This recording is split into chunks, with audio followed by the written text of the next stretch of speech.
Welcome to Robo Sheep. I hope you don't mind if I sit a bit in the shade for this very long video, because the sun has become quite strong, honestly. And it's important that all these protagonists over there are really highlighted, which is what it's about now. Yes, hard to see. We are diving fully into the wireless world, and today we are taking a look at a little summary for the middle of the season. Where do we stand? What are the experiences to make your decision a bit easier? Specifically in 2 points. First, 2001. Do you want to go wireless? Or stick with the cables? Or maybe you want to wait a bit longer, which is also a great option? Or you might decide on one of those candidates back there. And now, in this video, we will try to elaborate a bit on the pros and cons. I haven't cleaned them. You can see how they look. They've been through many hours of testing, once here and once also on our steep terrain. Yes, and I will try to summarize that for you a bit. So, before we get started, let's quickly go through the list. We're talking about the 5520 EPOS. The 2 models from Husqvarna are prominently featured for you. Then we have the Stiga, standing there with a 5-blade mower. We have the Stiga, standing there, also with its mower. A key point is the small, and currently one of the most affordable RTK robots you can have. And they intentionally made both the Luba 2 and the Luba 1 because both are being tested by me. One is here on the flat with extremely high complexity. The other is struggling on our Schilcherleiten on the steep slope. Yes, and not by chance. The Segway is right back there. I believe it's 3,000 hours with the camera system. And next to it is Hetis 406 and 30 RTK, which I mentioned a few words about in the 2024 new products video. And yes, it is indeed true that I make a big mistake once a year. A timid year for Luba. And this year, apparently, for Retti's super expensive flagship under the Ambrogio brand. Before we get started, 2001, allow me to make a comment. On these test sites, pretty much everyone involved with technology in the industry is currently present. Last week, Stiga's product management visited me here. And believe me, I hardly do anything else anymore but chase after all these robots here. And 98% wireless. And please, even if it sounds a bit arrogant, spare me the comments saying I just want to sell cables. I don't want to lie to my customers either. And even with double the investment here, we have not yet reached the stability of cables. Not by a long shot, definitely. And that is simply the truth. How this will develop further, I can't say at the moment. I believe that the future will be wireless. I'm not so sure about that anymore when I look at the error lists of even a 550 EPOS on the app. We will do this together. And when I look over towards Ambrogio, I have some doubts that it will ever work. 2001. When it comes to cables, we are currently only further developing one single system, because in terms of cost, sustainability, power, performance, and mowing quality, it outshines all the others. There will be innovations that are fascinating and will further widen the gap, but it's already heading in the right direction. It's going wireless. But as I said, I will have to buy a few more. Different models, different stages of development until it really works. But now let's dive in, get into the details, and look at each individual mower and its pros and cons. Let's start with our first candidate, the 550 EPOS, and its more affordable sibling, the 520 EPOS. With the 520 EPOS, we now have the most advanced of all RTK mowers, in our opinion, also brought to an affordable level, because it costs quite a bit in 2021. But what can it do now that almost no one else can? It's a chassis that has been refined for over 20 years. And the weight distribution is excellent. The traction control is excellent. And that's where its greatest strength lies. The thing just works. And if it is properly programmed, there is a big challenge in the RTK world, and also in the suitability of the properties. But let's assume the property is suitable, the RTK quality is sufficient, and it has been properly programmed, because what we see here is a dream. In the past, people didn't know how to lay a cable correctly and produced many problems with it. Now you don't see a cable anymore, but a graphic on a map, and then the thing is supposed to work.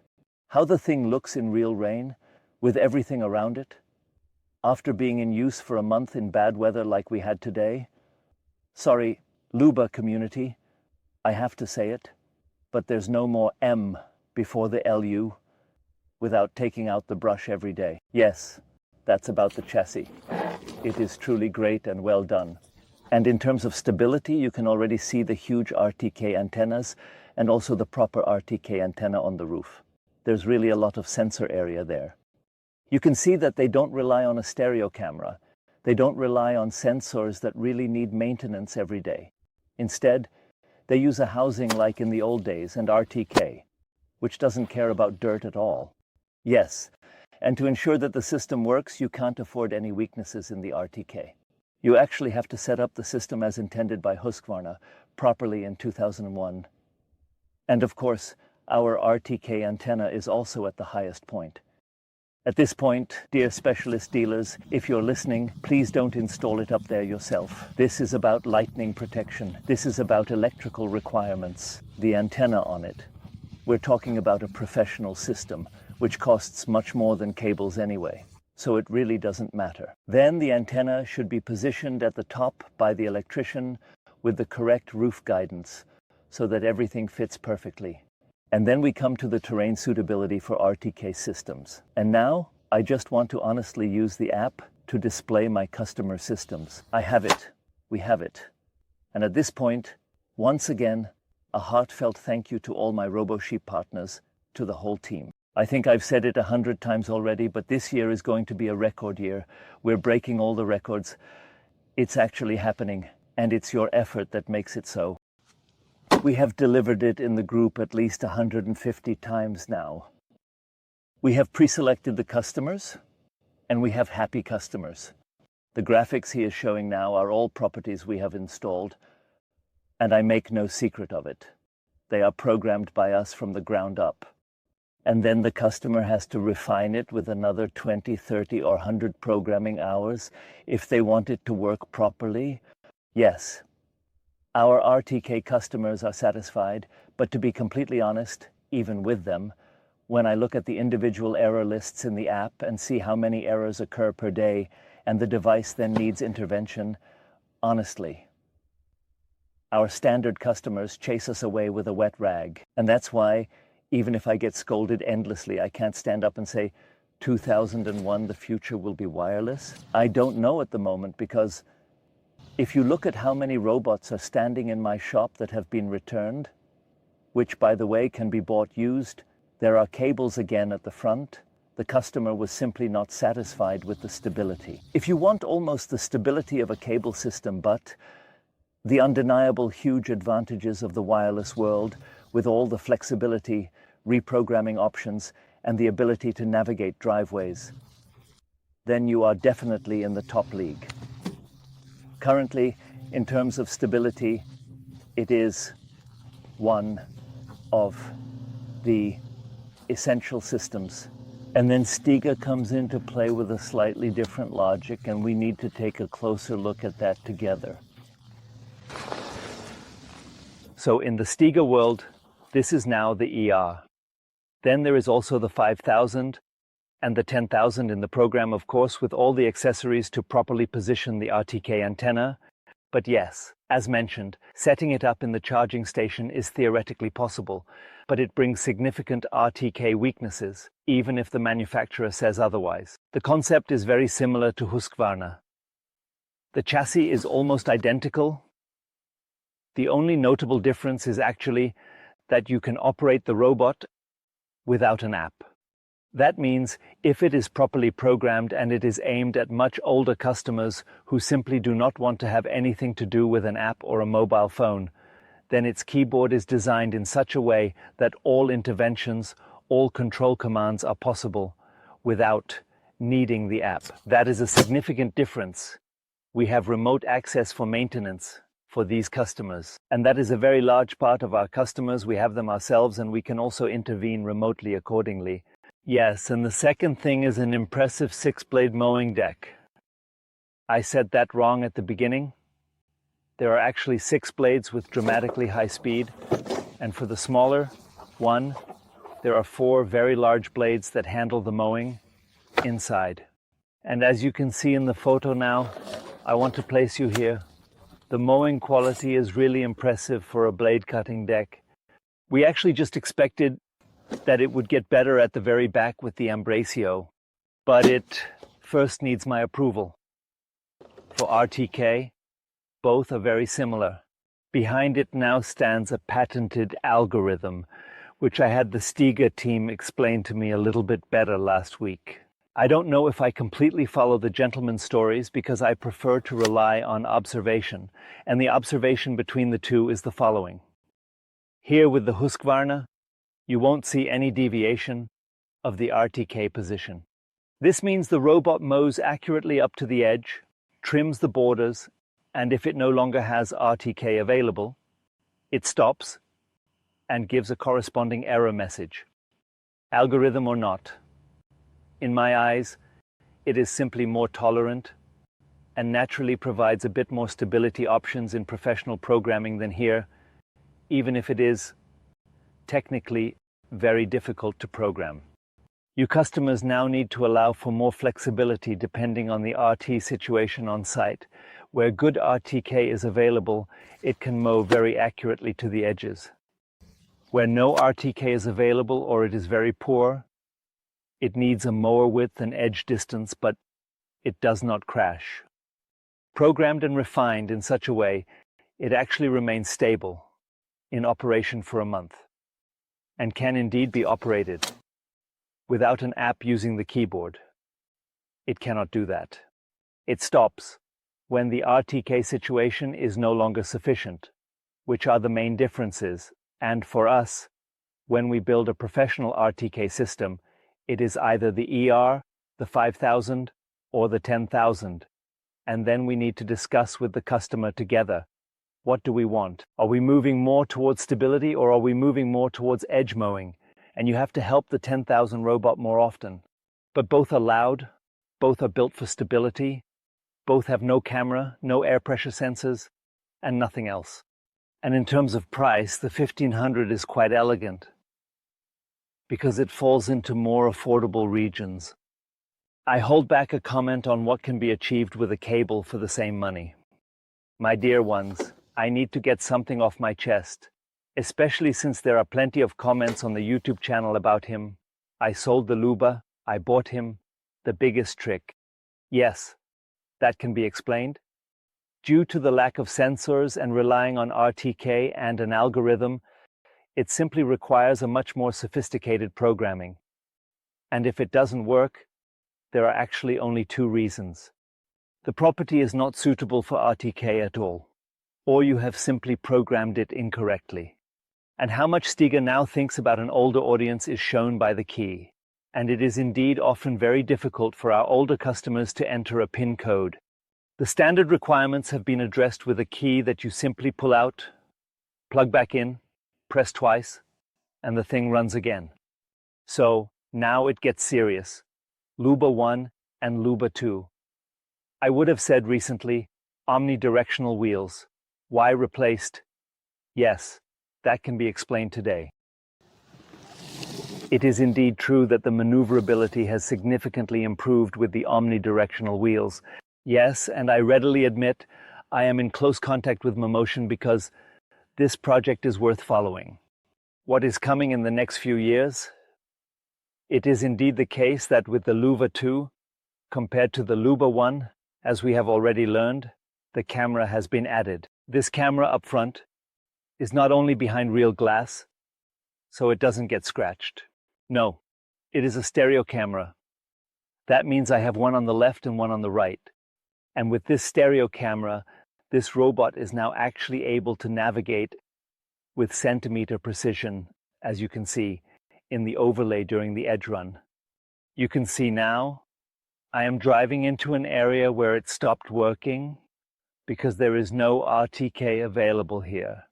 If we look at the Segway in the same place later, it becomes apparent. The robot turns much more easily. The robot turns much more precisely at the edge, in the slope area. It is a dramatic disadvantage. In the meantime, he has moved to the Schilcherleiten, to our steep slope test area. I want to show you in the overlay what he accomplishes there. There he crashes. At that spot in the steep terrain, an old problem remains. And I have actually experienced it now, really, with the power outage and driving down the slope. As you can see in the overlay, they actually came down from the very top. And once again, please, regarding the comments on the channel, I don't turn off a robot. Yes, of course you don't do that. But as you can see in the overlays, one after the other, it just stops because it's too steep. It shuts down exemplary, standing like that. Unfortunately, the battery runs out 2 hours later because it needs the power to sustain itself, and then it becomes powerless and optimized. You can solve this elegantly here, or let's say, dramatically reduce the risk by laying the tracks across the slope, as you can beautifully see displayed on the app. This makes it not so easy to drive off now. It still happened to me though. And here comes the huge disadvantage of the omnidirectional wheels. If it now loses power, as you saw in my first video as an assumption, then exactly that happens. He loses power, immediately tilts his nose down, and slides off. But you can also see in the development of Mammotion, and I only partially understand why there aren't both options, why they don't already say, I can order it this way, or I can order it that way. No. They agreed on omnidirectional. Yes, definitely a disadvantage on slopes, but really an advantage in the intricate areas. And now, from my point of view, we are at one of the downsides of this robot. Why was he so successful, among other things? Why was he sold so unbelievably well? It was definitely his sexy design, this Formula One car. Unbelievably cool. It impressed me just as much. In actual mowing operation, it is a disadvantage. And the robot will never mow as nicely as one of the other concepts. And I almost dare to bet, and it already sounds a bit like it, that in the plains, the yucca will be the future.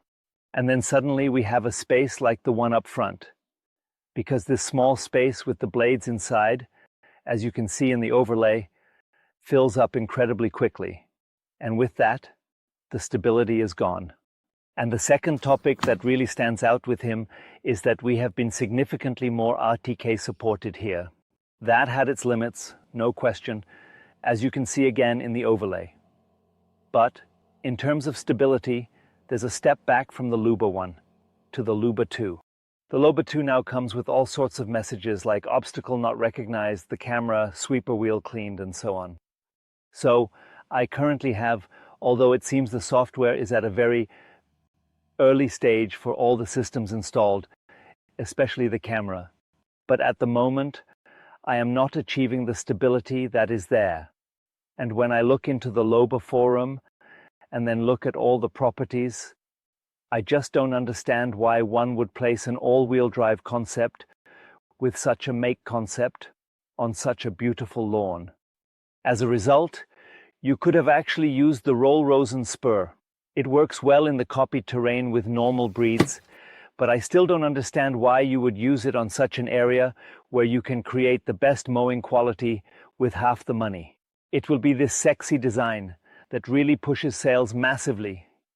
Yes, for the specialist trade, it is de facto beforehand. We still have no sustainability, we still have no reparability. And you know, I love robots that are really in use for 10 years. Maybe this one will be. At the moment, it is definitely not the one issue. And the other issue is the stability for our specialist trade customers 2001. That doesn't mean it's not the coolest thing you installers could ever buy for yourselves. Currently, we come to Segway's Navimow. In this case, the top model. Yes, and we bought a really large quantity of them because we expected it to be really good. And with our professional package, as you know from my last video about Segway, which I want to link for you again. We have moved into really beautiful corners. The camera logic, which is supposed to support with a camera, is so terribly bad that it really makes you feel sick. You know my short clip with the snail? Please, it's not fake. And this year, due to the moisture, we have a slug problem that's causing a lot of trouble. It sits up there in the front, and the thing is just too dumb to shut off, tearing up your entire lawn in an hour and a half, 2 hours. Yes, and when you clean the snails and suddenly wonder why in a corner where a Luba 2 with its camera doesn't even think about having a problem and navigates at 5 millimeters, it tears down all the corners again, as you can see, but you just don't get it. You come to realize it with a longer analysis. It is now actually just the traces of snail slime that disable the camera to the point where it's over. Additionally, there is a section in this case. I have always installed industrial sickles. That was one of our attempts to make it a bit better because the mowing quality is just not up to par. It moves way too fast for what it's supposed to do. We are selling off our entire fleet. If you want an ER, now at a sensational traditional price, plus with a professional system that truly doubles its performance as a self-installer, then please send us an email at office.roboschaf@, because it simply does not achieve the stability that a professional customer needs to make their clients happy. Additionally, here is my latest video with the footer updates, featuring the maps shifted by 10 centimeters, where I then list in the comments from the YouTube channel. So, what's so bad if a map shifts by 10 centimeters? First of all, we program much more precisely than 10 centimeters, and secondly, what about the specialist dealer costs and the experts? A shifted map costs our customers $800 in reprogramming. Unfortunately, this has happened, and we no longer want to have it in combination like this. So, we simply change the camera perspective for the end of the video, and the last will be first. But in reality, it is not like that. Yes, I already mentioned it at the beginning, the new products for 2024. And I talked about the RTK robot from Papa. I can tell you, since we are familiar with the all-wheel drive concept from Zucchetti in the wired world, with its incredible blade and its smart, fast, gentle front-wheel drives to the max, and actually see one of the best hardware things available on the market. At the moment, the software and the app are just terrible. When I took a closer look at the robot, even in South Africa during the winter, as you can see in the overlay, I was impressed by this incredible hardware and also the incredible mowing pattern in lanes.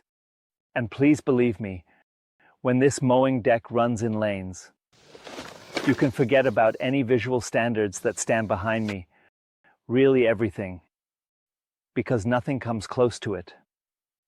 A lawn area, like we used to see in the Luba insert, is then mowed in lanes with it. The difference is, on one side, you get a warning, and on the other side, you actually end up with wet pants, if it were to work that way. Unfortunately, the new app hasn't arrived. Unfortunately, the odometry wasn't resolved as expected, and this incredibly cool sensor board at the front, which actually works precisely as shown, with Lily functioning really well and potentially solving safety differently. We are quite far off with the software at the moment, and I can honestly only recommend to you now, and it benefits me again, that everyone already criticizes me for being too much of a Hetty and Pro fan here on the channel. Well, unfortunately, it's not like that. You can't buy it at the moment because it doesn't work. So, my dear ones, even before the video was fully edited, I had to show it to you. During the current test operation, we had exactly the situation where the app showed a screenshot of out of border. We are 15 meters away from all objects. The satellite and RTK situation is perfectly fine. So, what failed here? RTK and the super sensor board in the front. And now we take that out because, hallelujah, at 4,000 revolutions fast power drive safely, then in something like this. Not really a joke. And that's just how it is at the moment, unfortunately. My friends, I will get into trouble with the manufacturers again after this video. I already know that. Right after the release, the phone will ring, and someone or other will tell me, couldn't it have been a bit more reserved in the messages? I hope that I have indeed highlighted the credibility of the channel once again. We don't pay for fairy tales here, and as you know, we sell all the good ones. And with that, RoboSheep has no need to sugarcoat or not sugarcoat anything. We are now starting on our platform with all relevant information about Luba, and in our property analysis, you will actually find out what Luba would accomplish on your property, just as we do with all other systems. We will tell you the pros and cons on site. Honestly, I am of course happy about subscriptions at this point, because you know, subscriptions are one of the factors why we can even do the show and why we can actually have some leverage with manufacturers. Next up is the edge cut, followed by steep slope tips for it and programming on steep terrain, one after another on the YouTube channel. I look forward to seeing you again.